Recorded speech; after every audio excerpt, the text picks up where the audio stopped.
was normal, that this was just life now. But lately, it felt like she was living with a ghost, and the only person who still made the house feel alive was Daniel. Daniel was 24, tall, polite, and quiet, always quiet. He worked at a small design firm downtown and came home late most days. Emily often stayed up waiting for him, pretending she was just reading, though she really just wanted someone to talk to. She cared for him maybe more than a stepmother should admit, but in a motherly way, or so she told herself.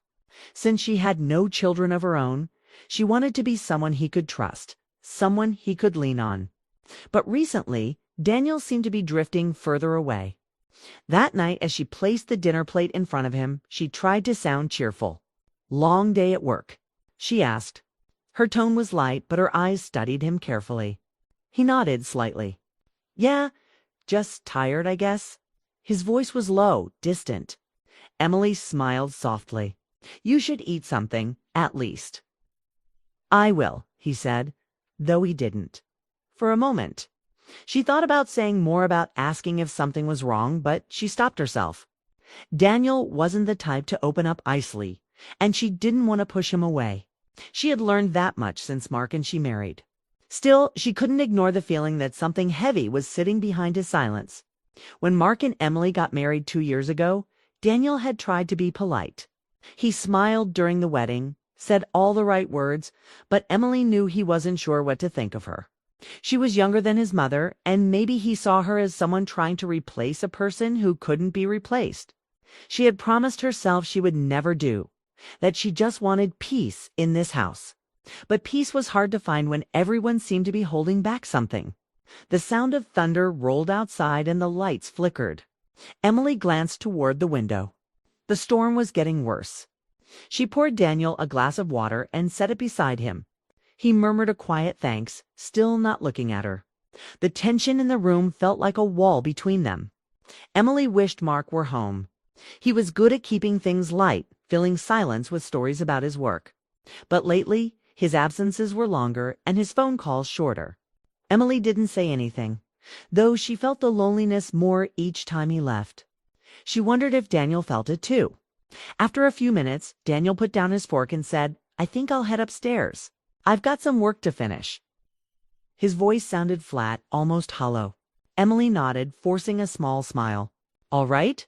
Sleep early if you can." He gave a quiet yeah, then stood up, pushing the chair back gently before walking upstairs. His footsteps faded down the hall, leaving Emily alone at the table. She stared at the half-eaten meal, then at the rain sliding down the window pane.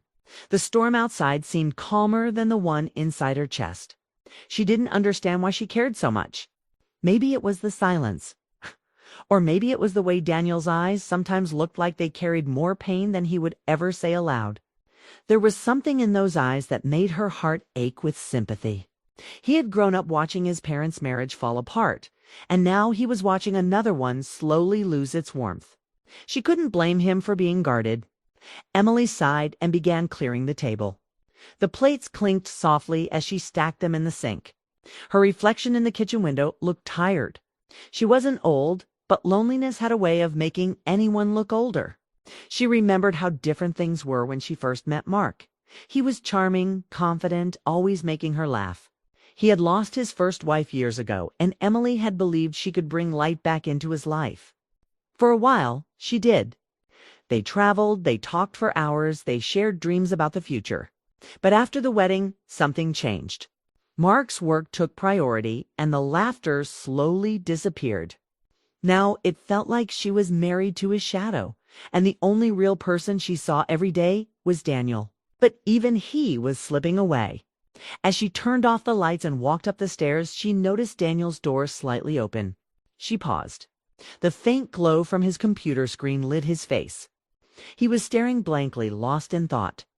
For a second, she wanted to knock, to ask if he was okay, but she stopped herself. He needed space, she told herself. Still, she couldn't ignore the feeling that something was wrong, something deeper than simple tiredness. The way he had said, "I'm fine," sounded like someone holding back tears they didn't want anyone to see. She walked into her own room and sat on the edge of the bed. The clock beside her read 10:47 p.m. She picked up her phone. Thinking of calling Mark. But then she remembered his last message. In meetings all night. Talk tomorrow. It was always tomorrow. Emily placed the phone down and lay back, listening to the rain. The quiet of the house wrapped around her, heavy and cold. For the first time in months, she wondered if this home was falling apart in slow motion. She thought about Daniel again, his silence, his eyes, the sadness he carried. There was something there, something he wasn't saying. And for reasons she couldn't explain, she wanted to know what it was. As sleep finally began to pull her under, one thought stayed with her. Something was coming. She didn't know what, but she could feel it in the quiet spaces between words, in the distance between their rooms, and in the way Daniel looked at her with eyes that seemed to hold both hurt and something else, something unspoken. Outside, the rain finally began to fade, leaving only the soft sound of water dripping from the roof. But inside that quiet house, the silence was just beginning to speak. The storm had grown worse the next night. Wind rattled the windows, rain hammered the roof, and then everything went dark. The power went out with a soft click, plunging the house into silence.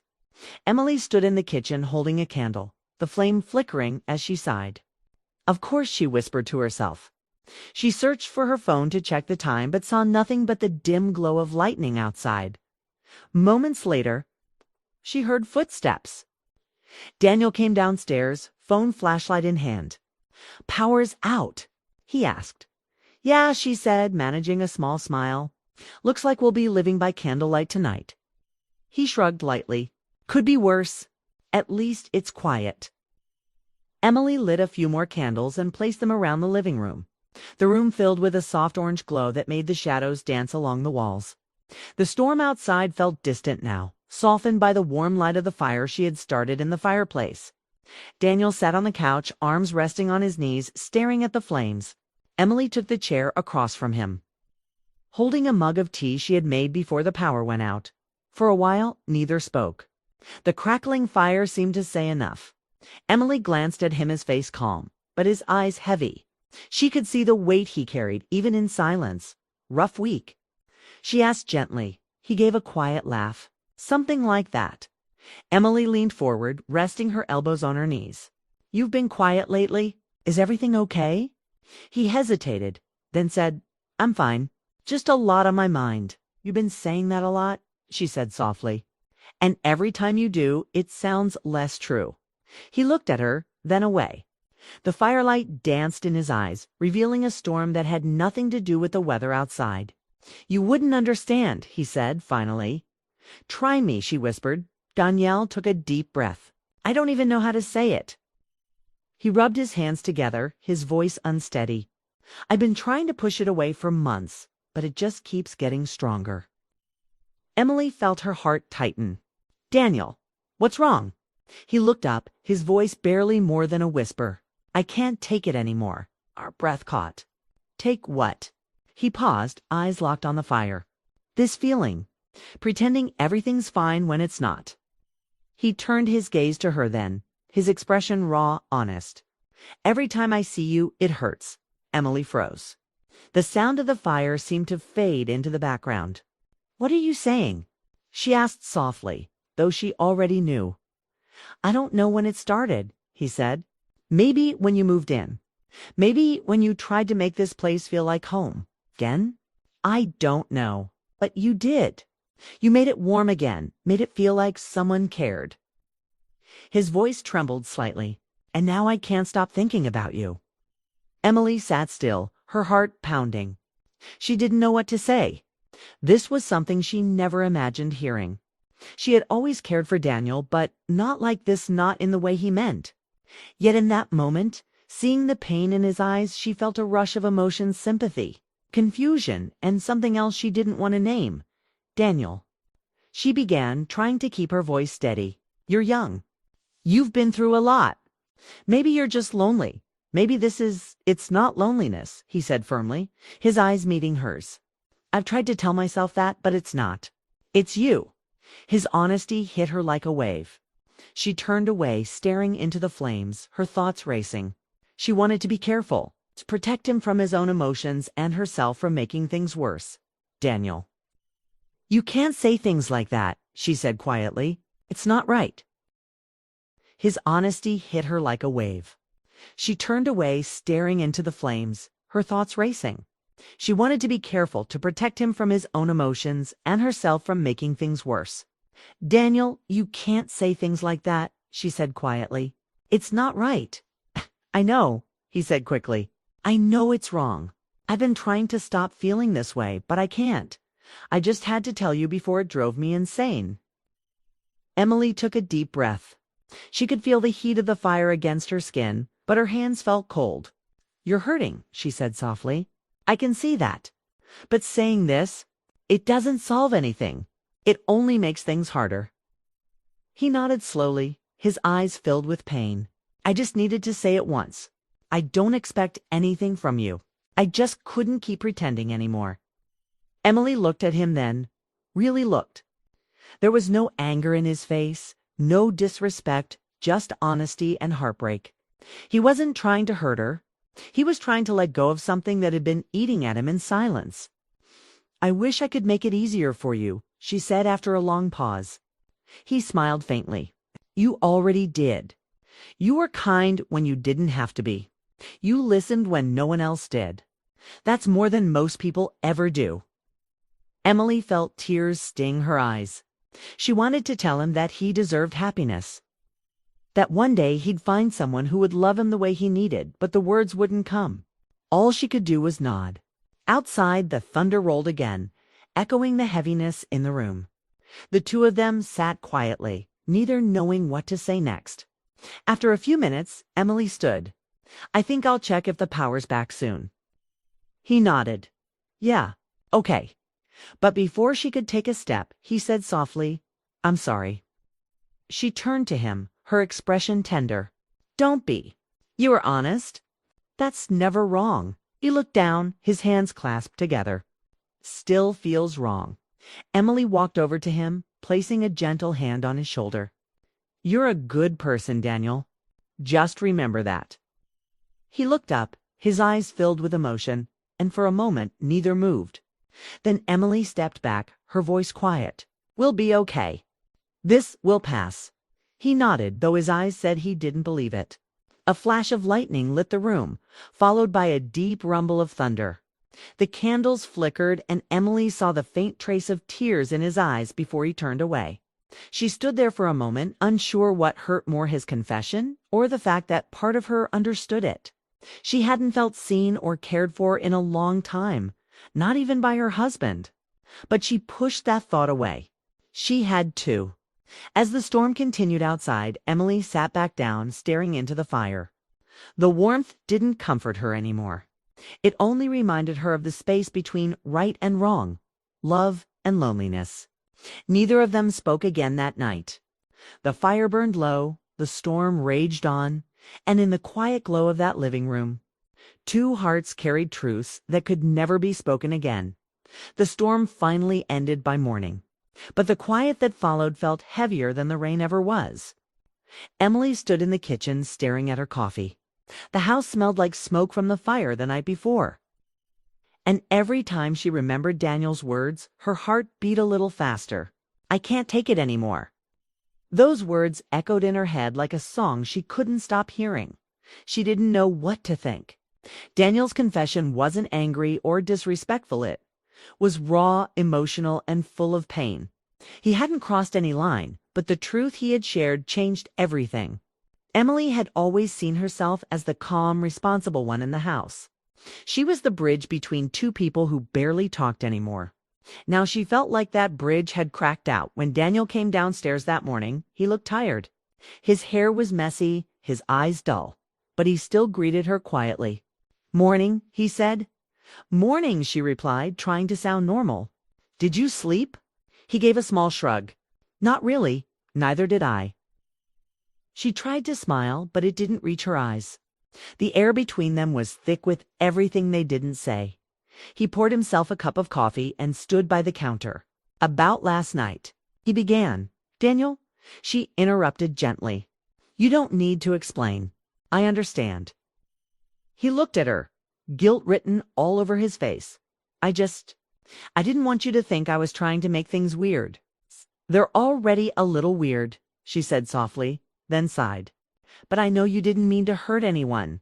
You were just honest. He nodded, staring into his mug. I shouldn't have said anything. No, she said quietly. You needed to. Maybe it's better that it's out now. Neither of them spoke for a while. The only sound was the ticking of the clock on the wall. Emily felt torn between two emotions: relief that Daniel trusted her enough to be honest, and sadness because honesty like that could only make things harder. She had spent years trying to hold her marriage together. Mark was a good man, but his work had taken him away more and more. Their love had grown thin, polite, like something practiced out of habit. She missed being seen, being understood. And last night, for the first time in a long while, she felt seen. That thought scared her. Later that afternoon, Daniel was in the garage fixing something when Emily stepped outside. The air was cool after the rain. And she needed to say what had been sitting in her chest all day. Daniel, she called softly. He turned, wiping his hands on a towel. Hey, I've been thinking about what you said, she began. He stiffened, waiting for her to continue. I just want you to know that you didn't do anything wrong. Feelings don't always make sense. Sometimes they come when they shouldn't. He nodded slowly. Yeah, I guess. I don't want you to feel guilty, she continued. You've been through a lot, and I understand where this came from. But you have to promise me something. He frowned slightly. Don't let this ruin what's left of our peace here, she said softly. This house, it's already fragile. I don't want more silence, more distance. Daniel looked down. You still want me to stay? Of course, she said quickly. You're family.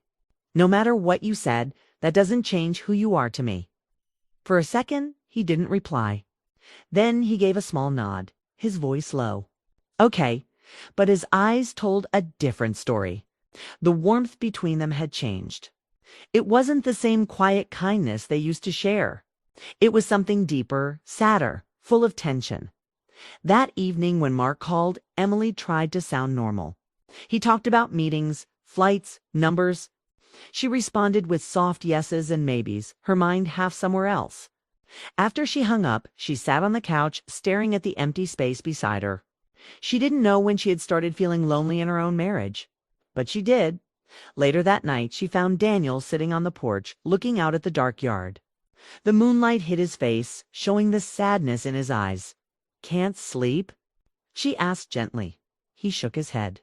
Just thinking about last night again. He sighed. Yeah, I meant what I said.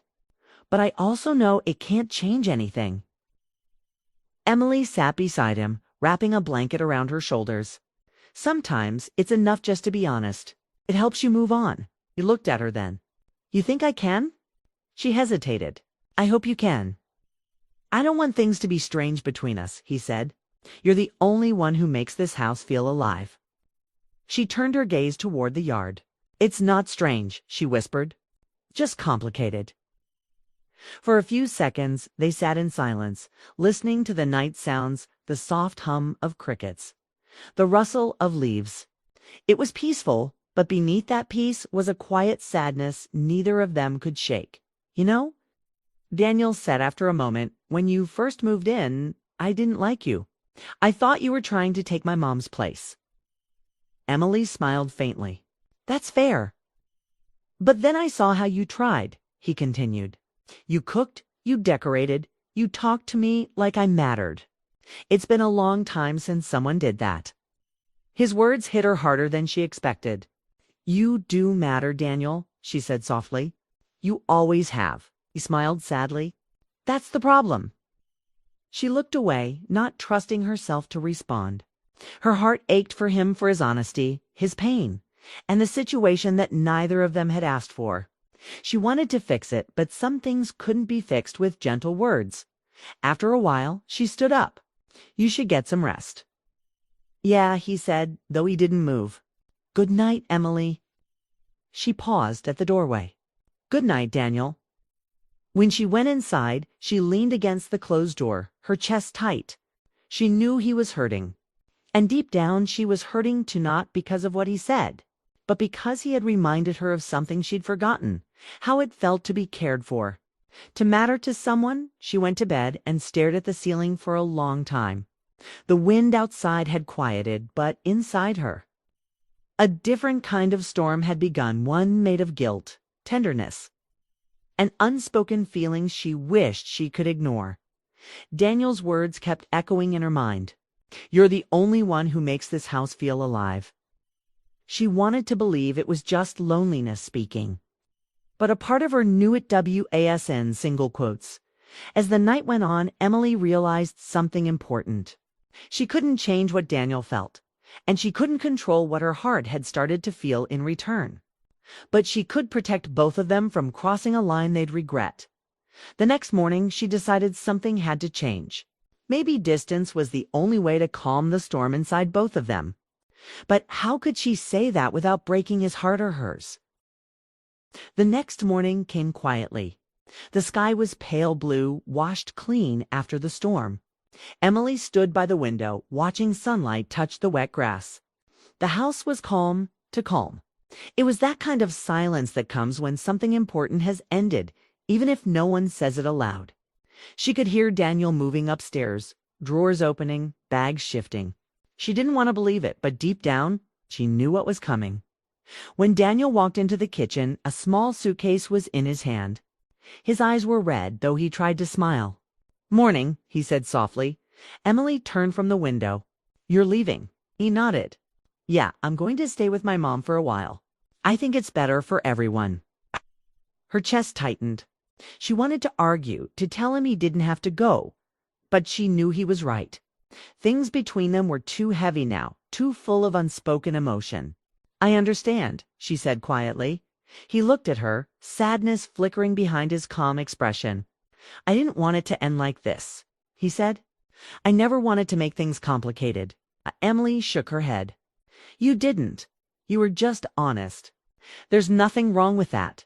He gave a faint, almost broken smile. "Honesty has a price, I guess." She walked closer, her voice soft. "Daniel, I need you to know something. You didn't ruin anything. You reminded me that people can still feel deeply even when life feels numb." He blinked, caught off guard by her words. "You don't hate me?" "Hate you," she repeated. "No, you're like family. You always will be." He nodded slowly, his eyes glistening. "That means more than you know." For a moment, neither of them spoke. The morning light fell across the kitchen floor, touching their faces with warmth that didn't quite reach their hearts. Emily wanted to hug him, to comfort him like a mother would, but she didn't move. There were boundaries, now ones that had to be respected.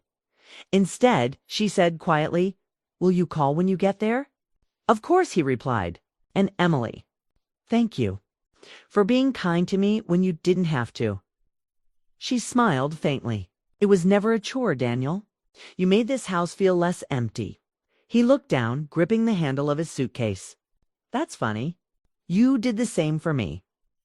Then he turned toward the door. Emily followed him, her heart heavy.